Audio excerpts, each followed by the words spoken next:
हरे कृष्णा।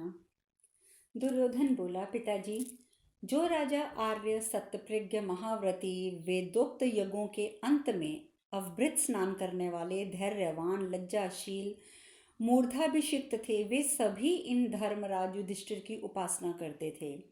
राजाओं ने दक्षिणा में देने के लिए जो गौवें मंगवाई थी, उन सब को मैंने जहाँ तहाँ देखा। उनके दुग्ध पात्र कांसे के थे। वे सब की सब जंगलों में खुली चरने वाली थी तथा उनकी संख्या कई हजार थी। भारत राजा लोग युधिष्ठिर के अभिषेक के लिए स्वयं ही प्रयत्न करके शांति चित हो सत्कार पूर्वक छोटे बड़े पात्र उठा उठा कर ले आए थे। वाहिक नरेश रथ ले आए जो स्वर्ण से सजाया गया था। सुदक्षिण ने उस रथ में कंबोज देश के सफेद घोड़े जोत दिए थे। महाबली सुनीत ने बड़ी प्रसन्नता के साथ उसमें अनुकर्ष काठ लगाया था। चेदीराज ने स्वयं उस रथ में ध्वजा फहरा दी। दक्षिण देश के राजा ने कवच दिया। मगध नरेश ने माला और पगड़ी प्रस्तुत करी। महान धनुर्धर वसुदान ने 60 वर्ष की अवस्था का एक गजराज उपस्थित कर दिया। मत्स्य नरेश ने स्वर्ण जड़ित धूरी ला दी। एकलव्य ने पैरों के समीप जूते लाके रख दिए। अवंती नरेश ने अभिषेक के लिए अनेक प्रकार के जल एकत्र कर दिए। चेकिता ने तुणील और काशीराज ने धनुष अर्पित किए। शल्य ने अच्छी मूठ वाली तलवार तथा छीके पर रखा हुआ स्वर्ण भूषित कलश प्रदान किया। तदंतर धौम्य और महातपस्वी व्यास ने देवर्षि नारद, देवल और असित मुनि को आगे करके युधिष्ठिर का अभिषेक किया। परशुराम जी के साथ वेद में पारंगत दूसरे विद्वान महर्षियों ने बड़ी प्रसन्नता के साथ राजा युधिष्ठिर का अभिषेक किया। जैसे स्वर्ग में देवराज इंद्र के पास सप्तर्षि पधारते हैं, उसी प्रकार पर्याप्त दक्षिणा देने वाले महाराज युधिष्ठिर के पास बहुत से महात्मा मंत्रोच्चारण करते हुए पधारे थे। सत्य पराक्रमी सात्विकी ने युधिष्ठिर के लिए छत्र धारण किया तथा अर्जुन और भीमसेन ने व्यंजन डुलाए तथा नकुल तथा सहदेव ने 2 विशुद्ध चंवर हाथ में ले लिए। पूर्व काल में प्रजापति ने इंद्र के लिए जिस शंख को धारण किया था, वही वरुण देवता का शंख समुद्र ने युधिष्ठिर को भेंट किया था। विश्वकर्मा ने 1000 स्वर्ण मुद्राओं से जिस शैक्य पात्र छीका पर रखे हुए स्वर्ण कलश का निर्माण किया था, उसमें स्थित समुद्र जल को शंख में लेकर श्री कृष्ण ने युधिष्ठिर का अभिषेक किया। उस समय वहां तो मुझे जैसे मूर्छा ही आ गई थी। पिताजी, लोग जल लाने के लिए पूर्व से पश्चिम तक समुद्र में जाते हैं, दक्षिण समुद्र की यात्रा करते हैं, परंतु उत्तर समुद्र तक तो पक्षियों के सिवा कोई जाता ही नहीं। किंतु वहां भी अर्जुन पहुंच गए। वहां अभिषेक के समय सैकड़ों मंगलकारी शंख एक साथ ही जोर जोर से बजने लगे, जिससे मेरे रोंगटे खड़े हो गए। उस समय वहां जो तेजोहीन भूपाल थे, वे भय के मारे मूर्छित होकर गिर पड़े। धृष्टद्युम्न, 5 पांडव, सात्विकी तथा 8वें श्री कृष्ण, ये ही धैर्य पूर्वक स्थिर थे, ये ही सभी पराक्रम संपन्न थे तथा एक दूसरे का प्रिय करने वाले थे। वे मुझे और अन्य राजाओं को अचेत हुआ देखकर उस समय जोर जोर से हंस रहे थे। मुख्य मुख्य ब्राह्मणों ने बैलों सींगों में सोना मड़ा हुआ जो भी थे आपस में बांट लिए। पिताजी, ना रंतिदेव, ना मांदता, ना मनु, ना वेन नंदन राजा पृथु, ना भगीरथ, ना ययाति, ना नहुषी ऐसे वैसे ऐश्वर्य संपन्न सम्राट थे जैसा कि आज राजा युधिष्ठिर हैं। कुंती नंदन युधिष्ठिर राजसूय यज्ञ पूर्ण करके अत्यंत उच्च कोटि की राजलक्ष्मी से संपन्न हो गए हैं। वे शक्तिशाली महाराज हरिश्चंद्र की भांति सुशोभित होते हैं। भारत, हरिश्चंद्र की भांति कुंती नंदन युधिष्ठिर की इस राजलक्ष्मी को देखकर मेरा जीवित रहना आप किस दृष्टि से अच्छा समझते हैं? राजन, इस युग अंधे विधाता से यह युग अंधे विधाता से बंधा हुआ है, इसलिए इसमें सब बातें उल्टी हो रही हैं। छोटे बढ़ रहे हैं, बड़े हीन दशा में गिरते जा रहे हैं। कुरुवीर, ऐसा प्रतीत होता है, इस तरीके से विचार करने पर भी मुझे कुछ चैन नहीं पड़ता। इसी से मुझे लगता है कि मैं दुर्बल, कांतिहीन और शोकमग्न हो रहा हूँ। इस प्रकार दुर्योधन संताप विषयक 53वां अध्याय पूर्ण हुआ। ये सब बातें सुनकर राजा धृतराष्ट्र बोले, दुर्योधन, तुम मेरे ज्येष्ठ पुत्र हो, जेठी रानी के गर्भ से उत्पन्न हुए हो। बेटा, पांडवों से द्वेष मत करो, क्योंकि द्वेष करने वाले मनुष्य मृत्यु के समान कष्ट पाता है। युधिष्ठिर किसी के साथ छल नहीं करते, उनका धन तुम्हारे ही जैसा है। जो तुम्हारा मित्र है वो उनके भी मित्र हैं, और युधिष्ठिर तुमसे कभी द्वेष नहीं करते। भरत कुल तिलक, फिर तुम्हारे जैसे पुरुष को उनसे द्वेष नहीं करना चाहिए। राजन, तुम्हारा और युधिष्ठिर का कुल एवं पराक्रम एक सा है बेटा। तुम मोहवश अपने भाई की लक्ष्मी की इच्छा क्यों करते हो? ऐसे अधम ना बनो, शांत भाव से रहो, शोक ना करो। भरतश्रेष्ठ, यदि तुम उस यज्ञ वैभव को पाने की अभिलाषा रखते हो तो ऋत्विज लोग तुम्हारे लिए भी गायत्री आदि 7 छंद रूपी तंतुओं से युक्त राजसूय महायज्ञ का अनुष्ठान करा देंगे। उससे देश विदेश के राजा लोग तुम्हारे लिए भी बड़े प्रेम और आदर से रत्न आभूषण और बहुत से धन लेकर आएंगे। बेटा, ये पृथ्वी कामधेनु है, इसे वीर पत्नी भी कहते हैं। अपने पराक्रम से जीती हुई भूमि मनोवांछित फल प्रदान करती है। यदि तुम में भी बल और पराक्रम हो तो इस पृथ्वी का यथेष्ट उपभोग कर सकते हो। तात, दूसरे के धन की स्पृहा रखना नीच पुरुषों का काम है। जो भांति भांति अपने धन से संतुष्ट तथा अपने धर्म में स्थित हो वही सुखपूर्वक उन्नतिशील जीवन होता है।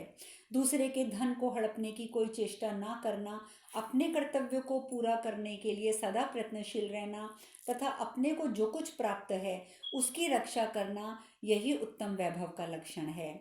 जो विपत्ति से व्यथित नहीं होता, सदा उद्योगशील बना रहता है, जिसमें प्रमाद का अभाव है तथा जिसके हृदय में विनय रूप सद्गुण है, वह चतुर मनुष्य सदा कल्याण में ही रहता है। ये पांडुपुत्र तुम्हारी भुजाओं के समान हैं, इन्हें मत काटो। इसी प्रकार तुम भाइयों के लिए धन के लिए मित्र दो ना करो। राजन, तुम पांडवों से द्वेष ना करो, वे तुम्हारे भाई हैं और भाइयों का सारा धन तुम्हारा ही तो है। तात, मित्र दो से बहुत बड़ा पाप होता है। देखो, जो तुम्हारे बाप दादा हैं वे ही उनके भी हैं। भरतश्रेष्ठ, तुम यज्ञ में धन दान करो, मन को प्रिय करने वाले भोग भोगो और निर्भय होकर क्रीड़ा करते हुए शांत रहो। इस प्रकार महाभारत के सभा पर्व के अंतर्गत दुर्योधन संताप से 54वां अध्याय पूर्ण हुआ। यह सब सुनकर दुर्योधन बोला, पिताजी, जिसके पास अपनी बुद्धि नहीं है, जिसने केवल बहुत से शास्त्रों का श्रवण भर किया है, वह शास्त्र के तात्पर्य को नहीं समझ सकता। ठीक उसी तरह जैसे कलछी दाल के रस को नहीं जानती। एक नौका में बंधी हुई दूसरी नौका के समान आप विदुर की बुद्धि के लिए आश्रित हैं। जानते हुए भी कि मुझे मोह में क्यों डाल रहे हैं? स्वार्थ साधना के लिए क्या आप में तनिक भी सावधानी नहीं है? अथवा आप मुझसे ही द्वेष रखते हैं? आप जिनके शासक हैं वे धार्त राष्ट्र नहीं के बराबर है, क्योंकि आप उन्हें स्वेच्छा से उन्नति के पथ पर बढ़ने ही नहीं देते। आप सदा अपने वर्तमान कर्तव्य को भविष्य पर ही टालते रहते हैं। जिस दल का अगुवा दूसरे की बुद्धि पर चलता हो वह अपने मार्ग में सदा मोहित होता रहता है। फिर उसके पीछे चलने वाले लोग अपने मार्ग का अनुसरण कैसे कर सकते हैं? राजन, आपकी बुद्धि परिपक्व है, आप वृद्ध पुरुषों की सेवा करते रहते हैं, आप में अपनी इंद्रियों पर आपने विजय भी अब पा ली है, तो भी जब हम लोग अपने कार्यों में तत्पर हैं उस समय आप हमें बार बार मोह में ही डाल देते हैं। बृहस्पति ने राज व्यवहार को लोक व्यवहार से भिन्न बताया है, अतः राजा को सावधान होकर सदा अपने प्रयोजन का ही चिंतन करना चाहिए। महाराज, क्षत्रिय की वृत्ति विजय में ही लगी रहती है, वह चाहे धर्म हो या अधर्म, अपनी वृत्ति के लिए विषय में क्या परीक्षा करनी है। भरत कुलभूषण, शत्रु की जगमगाती हुई राजलक्ष्मी को अपने अधिकार में करने की इच्छा वाला भूपाल संपूर्ण दिशाओं का उसी प्रकार संचालन करे जैसे सारथी चाबुक से घोड़ों को हाँक कर अपनी रुचि के अनुसार चलाता है। गुप्त या प्रकट जो उपाय शत्रु को संकट में डाल दे वही शास्त्रज्ञ पुरुष का शास्त्र है। केवल काटने वाला शस्त्र ही शस्त्र नहीं होता। राजन, अमुक शत्रु है, अमुक मित्र है, इसका कोई लेखा देखा नहीं है, और ना शत्रु मित्र सूचक कोई अक्षर ही है। जो जिसको संताप देता है वही उसका शत्रु कहा जाता है। असंतोष ही लक्ष्मी की प्राप्ति का मूल कारण है, अतः मैं असंतोष चाहता हूँ। राजन, जो अपनी उन्नति के लिए प्रयत्न करता रहता है उसका यह प्रयत्न ही सर्वोत्तम नीति है। ऐश्वर्य अथवा धन की ममता नहीं करनी चाहिए, क्योंकि पहले के उपार्जित धन को दूसरे लोग बलात् छीन लेते हैं। यही राजधर्म माना गया है। इंद्र ने नमुची से कभी वैर न करने की प्रतिज्ञा करके उस पर विश्वास जमाया और मौका देखकर उसका सिर काट लिया। तात, शत्रु के प्रति इसी प्रकार का व्यवहार सदा से चला आ रहा है, यह इंद्र को भी मान्य है। जैसे सर्प बिल में रहने वाले चूहों आदि को निगल जाता है, उसी प्रकार ये भूमि विरोध न करने वाले राजा और परदेश में न विचरने वाले ब्राह्मण को ग्रस लेती है। नरेश्वर, मनुष्य का जन्म से कोई शत्रु नहीं होता है। जिसके साथ एक सी जीविका होती है, अर्थात जो लोग एक ही वृत्ति से जीवन निर्वाह करते हैं, वे ही ईर्ष्या के कारण आपस में एक दूसरे के शत्रु होते हैं, दूसरे नहीं।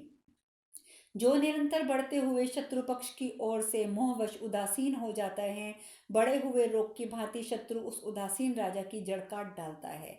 जैसे वृक्ष की जड़ में उत्पन्न हुई दीमक उसमें लगी रहने के कारण उस वृक्ष को ही खा जाती है, वैसे ही छोटा सा भी शत्रु यदि पराक्रम में बहुत बढ़ जाए तो वह पहले के प्रबल शत्रु को भी नष्ट कर देता है। भरत कुलभूषण, अजमीर नंदन, आपको शत्रु की लक्ष्मी अच्छी नहीं लगनी चाहिए। हर समय न्याय को सिर पर चढ़ाए रखना भी बुद्धिमानों के लिए भार ही है। जो जन्म काल से शरीर आदि की वृद्धि के समान धन वृद्धि भी अब की भी अभिलाषा करता है, वह कुटुंबजनों के लिए बहुत आगे बढ़ जाता है। पराक्रम करना तत्काल उन्नति का कारण है। जब तक मैं पांडवों की संपत्ति प्राप्त ना कर लूं, तब तक मेरे मन में दुविधा ही रहेगी। इसलिए या तो मैं पांडवों की उस संपत्ति को ले लूंगा अथवा युद्ध में मरकर सो जाऊंगा, तभी मेरी दुविधा मिटेगी। महाराज, आज जो मेरी दशा है, इससे मेरे जीवित रहने का क्या लाभ? पांडव प्रतिदिन उन्नति कर रहे हैं और हम लोगों की वृद्धि उन्नति अस्थिर है। आदि काल तक टिकने वाली तो जान ही नहीं पड़ती है। इस प्रकार द्यूत पर्व में दुर्योधन संताप विषय 55वां अध्याय पूर्ण हुआ। यह सब बातें शकुनी सुनकर बोला, विजय वीरों में श्रेष्ठ दुर्योधन, तुम पांडु पुत्र युधिष्ठिर की जिस लक्ष्मी को देखकर संतप्त हो रहे हो, उसको मैं द्यूत के द्वारा अपहरण कर लूंगा। परंतु राजन, तुम कुंती पुत्र युधिष्ठिर को बुला लो। मैं किसी संशय में पड़े बिना, सेना के सामने युद्ध किए बिना, केवल पांसे फेंककर स्वयं किसी प्रकार की क्षति उठाए बिना ही पांडवों को जीत लूंगा, क्योंकि मैं द्यूत विद्या का ज्ञाता हूँ। मैं बार बार यही बात तुम्हें कह रहा हूँ। भारत, दामों को मेरा धनुष समझो और पासों को मेरा बाण। पासों का जो हृदय मर्म है, उसी को मेरे धनुष की प्रत्यंचा समझो, और जहाँ ये पासे फेंके जाते हैं वह स्थान ही मेरा रथ है। यह सुनकर दुर्योधन बोला, राजन, ये मामा जी पासे फेंकने की कला में निपुण हैं। ये द्यूत के द्वारा पांडवों की उसकी सारी संपत्ति को लेने का उत्साह रखते हैं, इसके लिए इन्हें आज्ञा दे दीजिए। धृतराष्ट्र बोले, बेटा, मैं अपने भाई महात्मा विदुर की सम्मति के अनुसार चलता हूँ। उनसे मिलकर ये जान सकूंगा कि इस कार्य के विषय में उनका निश्चय क्या करना चाहिए। दुर्योधन बोला, पिताजी, विदुर सब प्रकार से संशय रहित हैं। वे आपकी बुद्धि को जुए से निश्चय ही हटा देंगे। कुरुनंदन, वे जैसे पांडवों के हित में संलग्न रहते हैं, वैसे वे मेरे हित में नहीं हैं। मनुष्य को चाहिए कि वह अपना दूसरा कार्य दूसरे के बल पर ना करे। कुरुराज, किसी भी कार्य में दो पुरुषों की राय पूर्ण रूप से नहीं मिलती। मूर्ख मनुष्य भय का त्याग और आत्म रक्षा करते हुए भी चुपचाप बैठा रहे, उद्योग ना करे, तो वह वर्षा काल में भीगी हुई चटाई के समान नष्ट हो जाता है। रोग अथवा यमराज इस बात की प्रतीक्षा नहीं करते कि इसने श्रेय प्राप्त कर लिया है या नहीं। अतः जब तक अपने में सामर्थ्य हो, तभी तक अपने हित का साधन कर लेना चाहिए। धृतराष्ट्र ने कहा, बेटा, मुझे तो बलवान के साथ विरोध करना किसी प्रकार भी अच्छा नहीं लगता, क्योंकि वैर विरोध बड़ा भारी झगड़ा खड़ा कर देता है, जो कुल के विनाश के लिए लोहे का शस्त्र है। राजकुमार, तुम द्यूत रूपी अनर्थ को ही अर्थ मान रहे हो। यह जुआ कलह को ही गूंथने वाला एवं भयंकर है। यदि किसी प्रकार यह शुरू हो गया तो तीखी तलवारों और बाणों की भी सृष्टि कर देगा। दुर्योधन बोला, पिताजी, पुराने लोगों ने भी द्यूत क्रीड़ा का व्यवहार किया है। उसमें ना तो कोई दोष है, ना ही युद्ध ही होता है। अतः आप शकुनी मामा की बात मान लीजिए और शीघ्र ही यहाँ द्यूत के लिए सभा मंडप बन जाने की आज्ञा दे दीजिए। ये जुआ हम खेलने वालों के लिए एक विशिष्ट स्वर्गीय सुख का द्वार है। उसके आसपास बैठने वाले लोगों के लिए भी ये वैसा ही सुखद होता है। इस प्रकार इससे पांडवों को भी हमारे ही समान सुख प्राप्त होगा। अतः आप पांडवों के लिए द्यूत क्रीड़ा की व्यवस्था कर दीजिए। धृतराष्ट्र ने कहा, बेटा, तुमने जो बात कही है वह मुझे अच्छी नहीं लगती। नरेंद्र, जैसी तुम्हारी रुचि हो करो। जुए का आरंभ करने पर मेरी बातों को याद करके तुम पीछे पछताओगे, क्योंकि ऐसी बातें जो तुम्हारे मुख से निकली हैं धर्म अनुकूल नहीं कही जा सकती। बुद्धि और विद्या का अनुसरण करने वाले विद्वान विदुर ने यह सब परिणाम पहले ही देख लिया था। क्षत्रियों के लिए विनाशकारी यही यह महान भय मुझ विवश के सामने आ रहा है। वैशंपायन जी आगे बताते हैं, जन्मेजय, ऐसा कह के राजा धृतराष्ट्र ने देव को परम दुस्तर माना और देव के प्रताप से ही उनके चित्त पर मोह छा गया। वे कर्तव्य का निर्णय करने में असमर्थ हो गए। फिर पुत्र की बात मानकर उन्होंने सेवज्ञों को आज्ञा दी कि शीघ्र ही तत्पर होकर तोरण स्फटिक नामक सभा तैयार कराओ, जिसमें स्वर्ण और वैदुर्य से जटित 1000 खंबे और 100 दरवाजे हों। उस सुंदर सभा की लंबाई और चौड़ाई 1-1 कोस की होनी चाहिए। उनकी ये आज्ञा सुनकर तेज काम करने वाले चतुर एवं विद्वान सहस्त्रों शिल्पी निर्भीक होकर काम में लग गए। उन्होंने शीघ्र ही वह सभा तैयार कर दी और उस तरह की वस्तुएं यथास्थान सजा दी। थोड़े ही समय में तैयार हुई उस असंख्य रत्नों की सुशोभित रमणीय एवं विचित्र सभा को अद्भुत सोने के आसनों के द्वारा सजाया गया। तत्पश्चात विश्वस्त सेवकों ने राजा धृतराष्ट्र को उस सभा भवन के तैयार हो जाने की सूचना दी। तत्पश्चात विद्वान राजा धृतराष्ट्र ने मंत्रियों के प्रधान विदुर जी को यह आज्ञा दी कि तुम राजकुमार युधिष्ठिर के पास जाकर मेरी आज्ञा से उन्हें शीघ्र यहाँ लिवा लाओ। उनसे कहना, मेरी ये विचित्र सभा अनेक प्रकार के रत्नों से जड़ित है। इसे बहुमूल्य शैयाओं और आसनों द्वारा सजाया गया है। युधिष्ठिर, तुम अपने भाइयों के साथ यहाँ आकर इसे देखो। इसमें सुहृदों की द्यूत क्रीड़ा आरंभ हो। इस प्रकार श्री महाभारत सभा पर्व के अंतर्गत द्यूत पर्व में युधिष्ठिर को बुलाने से संबंध रखने वाला 56वां अध्याय आज पूर्ण हुआ। शेष कथा कल। हरे कृष्णा।